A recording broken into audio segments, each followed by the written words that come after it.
तो good morning guys, welcome to Wasim की class. Wasim भाई, वेलकम बैक टू इंडिया। पहले तो वापस आ गए हैं आप लंदन से। जी जी, वापस आ गए। खत्म हो गया टूर। तो अभी बैक बैंगलोर टू में है। इंडिया। अभी वसीम भाई बैंगलोर में है, राइट? जी जी, बैंगलोर में है अभी फिलहाल। हाँ। अभी राइट नाउ वसीम भाई बैंगलोर में है, लेकिन अब सीधे दोबारा आपको मैं इंग्लैंड वापस लेके चलता हूँ। बैंगलोर से क्या करा दिया ये वसीम भाई, 125 रन की क्रशिंग डिफीट। और पहले तो आप ये बताओ, ये पेस एंड बाउंस जहां पर मिलता है वो हमारे डीएनए में है कि हम लोग ढंग से नहीं खेल पाते हैं? यहाँ पर फ्लैट विकेट आईपीएल में बड़े 250 रन बन रहे हैं, यहाँ पर 70-80 रन बनाने में डिफिकल्टी हो रही है। कल आपको लगा कि दिक्कत आ रही है स्पेशली पेस एंड बाउंस खेलने में? आई मीन जोफ्रा आर्चर जब अपने पूरे लय में होते हैं तो वो अच्छे अच्छे बल्लेबाजों को तकलीफ देते हैं। आई थिंक कल वो पूरे अपने लय में नजर आए। बट बहुत ही खराब परफॉर्मेंस रहा है। 75 ऑल आउट हो जाना, 76 ऑल आउट हो जाना, मतलब बहुत ही शर्मनाक बात है। बट डिसअपॉइंटिंग है क्योंकि उन्होंने पहले बैटिंग करके 200 रन बनाए। हालांकि वो भी शुरुआत में थोड़ा सा बहुत ही धीरे चल रहे थे, but somehow they manage to get 200 plus.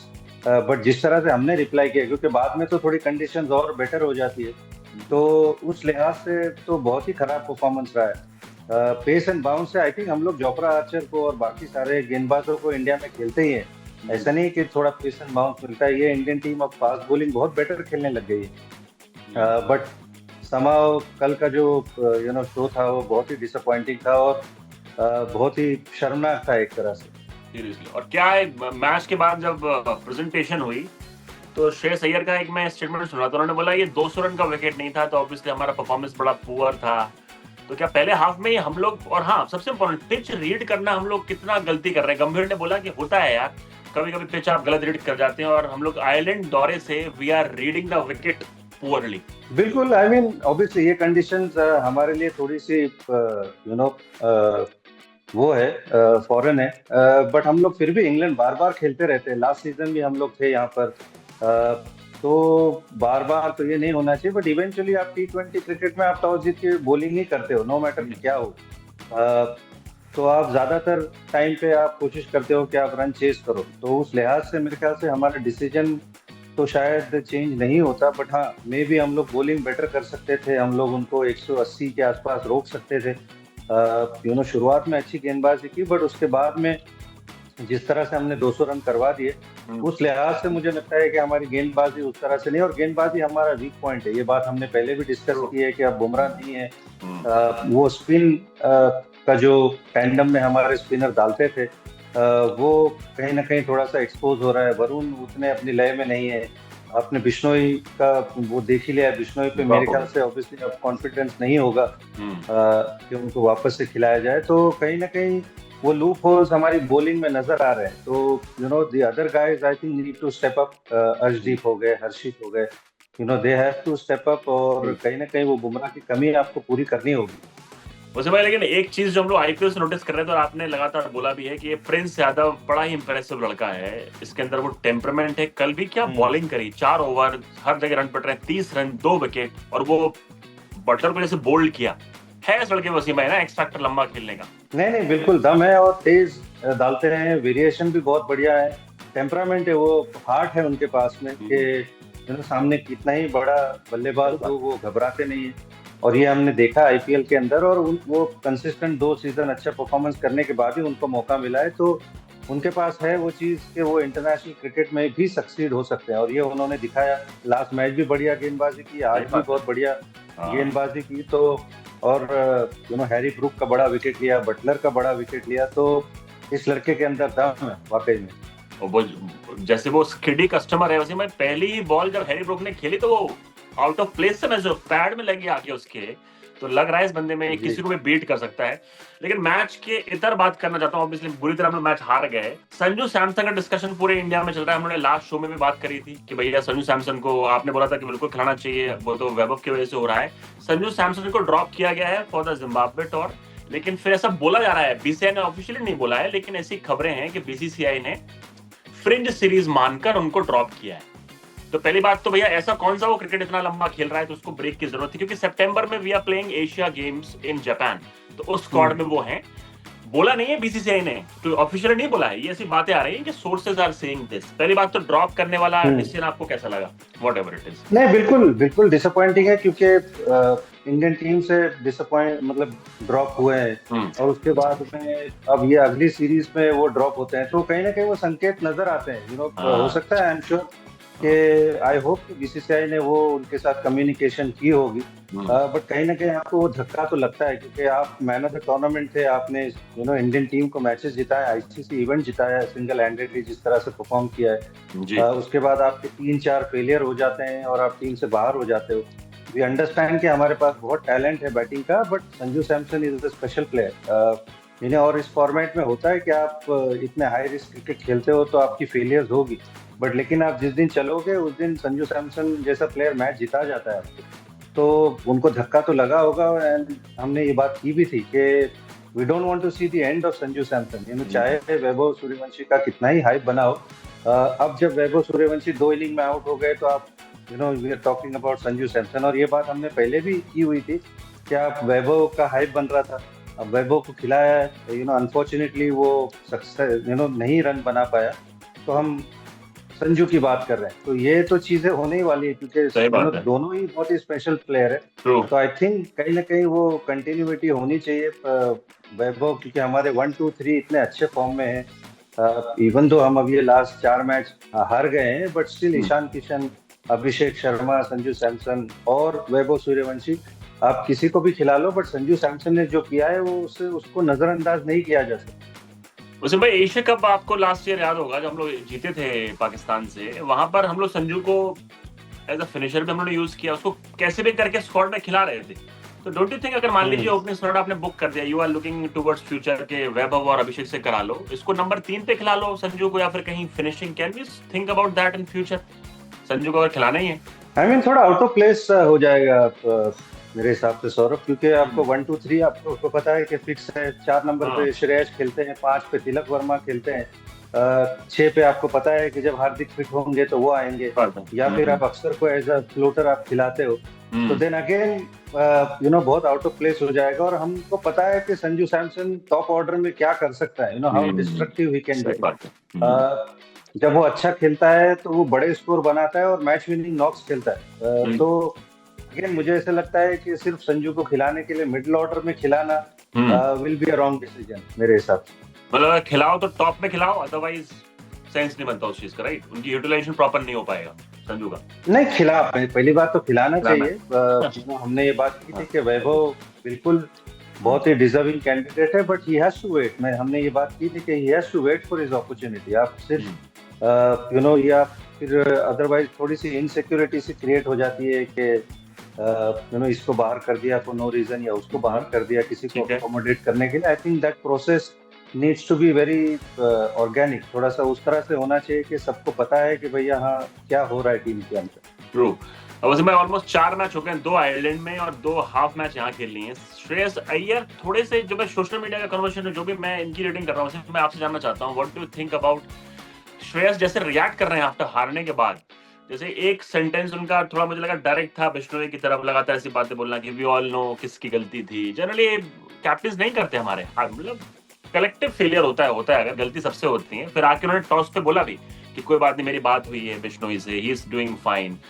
As a कप्तान कैसा लगा आपको? ये 3-4 मैचेस अभी तक जीते नहीं है अभी इंडिया के लिए एक भी मैच। नहीं, आई थिंक थोड़े अंडर प्रेशर तो होंगे श्रेयस, क्योंकि बहुत हाइप के साथ वो आए हैं, इंडियन टीम जिस तरह से वर्ल्ड क्रिकेट में डोमिनेट कर रही है, वाइट बॉल जिस तरह से डोमिनेट कर रही है, हम वर्ल्ड चैंपियंस है, बट आईपीएल के बाद में जो हमने क्रिकेट खेली, हम एक भी मैच अब तक जीते नहीं है, तो he will be under lot of stress, इसमें कोई शक नहीं है, क्योंकि उनको नया कप्तान बनाया गया है, सूर्य कुमार यादव को हटाया गया है, जो कि आईसीसी विनिंग कैप्टन है, तो एक बहुत बड़ा डिसीजन है, बहुत बड़ा बोल्ड डिसीजन लिया था, and he hasn't one a single game yet, तो कहीं ना कहीं वो प्रेशर तो होगा उनके पास कि मतलब चीजें ठीक से नहीं हो रही है, आयरलैंड में बैटिंग ठीक से नहीं हुई थी, यहाँ पर थोड़ी बॉलिंग भी अच्छी नहीं हो रही है, उसके अलावा बैटिंग भी हम नहीं रन चेस कर पा रहे हैं, तो कहीं ना कहीं कलेक्टिवली टीम खराब खेल रही है, तो उस मोमेंट में इस तरह के चीजें निकलती है मुंह से। आई मीन सही बात है। ऑब्वियस के एक आध 2 ओवर से मैच जो गेम चेंज हो गया और यहाँ पर जिस तरह से हुआ, सही तो है। I think we have to understand कि he is under lot of pressure too as a batsman and True, also as a captain, क्योंकि लीडिंग अ टॉप टीम सही इन बात वर्ल्ड क्रिकेट। तो आई थिंक उसने कप्तानी की है, तो I think he will realise कि क्या बोलना है क्या नहीं बोलना है। I think most of the time he speaks the right thing. सही कह रहे हो। There is no shying away कि किसने सही किया किसने गलत किया, तो कभी कभार वो निकल जाता निकल है, बट जाता आई है। Am sure fine. लेकिन वो जो स्वैगर है ना वैसे, मैं आईपीएल वाला जो हम लोग बात करते थे, वो थोड़ा सा बिकॉज ऑफ प्रेशर वो थोड़ा सा नीचे आ रहा है। और आईपीएल में तो हमने हर दूसरे कप्तान को देखा, उनके मुंह से ये निकलता है, स्पेशली जब हारते हैं। हार्दिक का एग्जांपल हमारे सामने। वसीम भाई, जाते जाते ये एक क्वेश्चन लूंगा मैं वर्ल्ड क्रिकेट से, कप्तानी को लेके। बाबर आजम को कैप्टन बनाया है पाकिस्तान ने दोबारा। आपने इतने सारे कैप्टन खुद देखे हैं, फ्रॉम पाकिस्तान भी देखे हैं, हिंदुस्तान तो ऑब्वियसली। तो डोंट यू थिंक एक बार कप्तान आप हटा देते हो, दोबारा उसके पास जब वापस जाते हो, तो मतलब ये क्या है? Are we going forward? Is Pakistan going forward और गोइंग बैकवर्ड अगर आप बाबर को दोबारा कप्तान बनाते हो? आई थिंक उनके पास बहुत सारे ऑप्शंस नहीं है। मेरे हिसाब से तो यही लगता है कि उन्होंने शान मसूद को बनाया था, फिर सलमान आगा को दूसरे किया। फॉर्मेट पे बनाया था, शाहिन शाह अफरीदी, तो they have tried lot of people, Shadab थे बीच टाइम में। बट आई थिंक उनके पास बहुत सारे ऑप्शंस नहीं है, अगर मैं कहूँ तो। सही बात है। तो they had to go back, क्योंकि शान मसूद उस तरह से रन भी नहीं बना रहे। तो कहीं ना कहीं जो आपका कप्तान होता है, he has to command a lot of respect through his performances. तो बाबर, वी ऑल नो कि बहुत ही कमाल का खिलाड़ी है, और टेस्ट क्रिकेट में अभी अच्छे फॉर्म में नजर आया। अभी रिसेंटली उसने बड़े अच्छे परफॉर्मेंसेस किए, चाहे वो पीएसएल हो या फिर इंटरनेशनल क्रिकेट हो।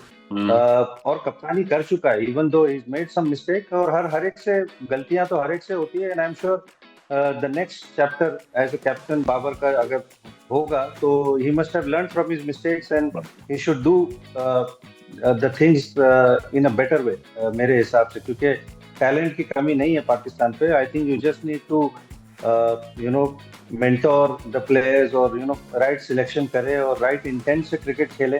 तो टैलेंट की ऐसे मुझे नहीं लगता है कि कमी है। I think you just need to pick the right players and back them consistently. Wasim भाई, जो आपने ऑप्शन की बात करी, वही मुझे याद आ रहा है कि साउथ अफ्रीका जब स्ट्रगल कर रही थी, तो they went for a youngster Graham Smith, फिर रेस्ट इज हिस्ट्री।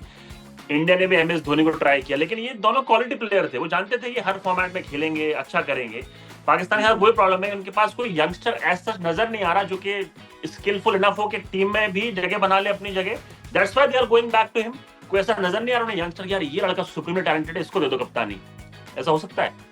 मेरे ख्याल से हमारे सबकॉन्टिनेंट पे हम अगर इस तरह के डिसीजन लेते हैं ना, तो ये कभी कभी अगर बैकफायर हो जाता है कि आप मैचेस हारते हो, तो इसका बैकलैश बहुत होता है सौरभ। तो सेना कंट्रीज में यू कैन डू दैट, क्योंकि वहां पर they are lot more patient. अगर कोई ऐसा डिसीजन लेता है, तो अगर वो फेल भी होते हैं तो they back the players. But हमारे इधर we want the results very quickly. हमारे सबकॉन्टिनेंट में जो मेंटालिटी है, we want the result very quickly, irrespective of कि हमने लॉन्ग टर्म सोचा है या शॉर्ट टर्म सोचा है। तो अगर कोई यंग प्लेयर को आप देते हो कप्तानी, और वो अनफॉर्चुनेटली मैचेस हार जाते हैं कुछ शुरुआत में, तो वो बहुत प्रेशर बनता है थ्रू मीडिया और थ्रू पब्लिक। तो आई थिंक ये बात, तो उनके पास बहुत सारे ऑप्शंस नहीं है, और अगर वो करेंगे तो it could face a lot of backlash from the fans and the media. So I think that is the reason I think they went to a safe option. Seriously. Wasim भाई, जाते जाते आज आपके फॉर्मर कैप्टन सौरव गांगुली का birthday है। आप almost बहुत सारे कैप्टन के साथ खेले हो, आपके फेवरेट 3 कैप्टन बताओ जिसके अंदर आप खेले हो, 2 या 3। आप क्या? आप हमेशा मेरे को ये स्पॉट में डालते हो हमेशा। आई थिंक हमने बोला हुआ है Sourav has to be number 1 मेरे हिसाब से, क्योंकि उन्होंने वो इंडियन टीम को बनाया है जब टीम थोड़ी सी डाउन थी। तो he will always be the number 1। MS has to come at number 2, and I think Rohit will be number 3। Even though मैं रोहित के अंडर नहीं खेला हूं, but I think if I have to rank him, then Rohit will have to be number 3। Number 3, great list. In fact आपने अपना debut Saurabh की कप्तानी किया था ना, दादा की, if I am not wrong. नहीं, Sachin Tendulkar 2000, way back in 2000। चलिए वसीम भाई, टॉप 3 का मैं जो हमने ये 50वीं बार में आपके टॉप 3 ले चुका हूँ, लेकिन रहा नहीं जाता, पब्लिक सुन लेगी दोबारा टॉप 3 और वसीम ने आपको। चलिए वसीम भाई मिलते हैं गाइस, आपसे हम लोग मिलते हैं नेक्स्ट एपिसोड में और वसीम की क्लास, और hopefully do you think India making comeback in this series? की सीरीज गई, अगली सीरीज की आप सोचें, मुश्किल है वसीम भाई, क्या बोलते हो? नहीं, इंडिया के पास पोटेंशियल है Saurabh. Indian team can bounce back. I think थोड़ी सी स्पेशल परफॉर्मेंसेस चाहिए होगी थ्रू समबडी, चाहे वो बैटिंग में हो, बॉलिंग में हो। This team has the potential to win games, and I think एक गेम अगर हम अच्छा खेलेंगे, जीतेंगे, I think the confidence will come back. So this team can bounce back without a doubt. True. चलिए होपफुली ऐसा हो और हम लोग नेक्स्ट एपिसोड में फिर थोड़ा सा हंसी मजाक करेंगे, भैया इंडिया जीत गई। वसीम भाई, see you in the next episode. And वसी गाइस, सी यू।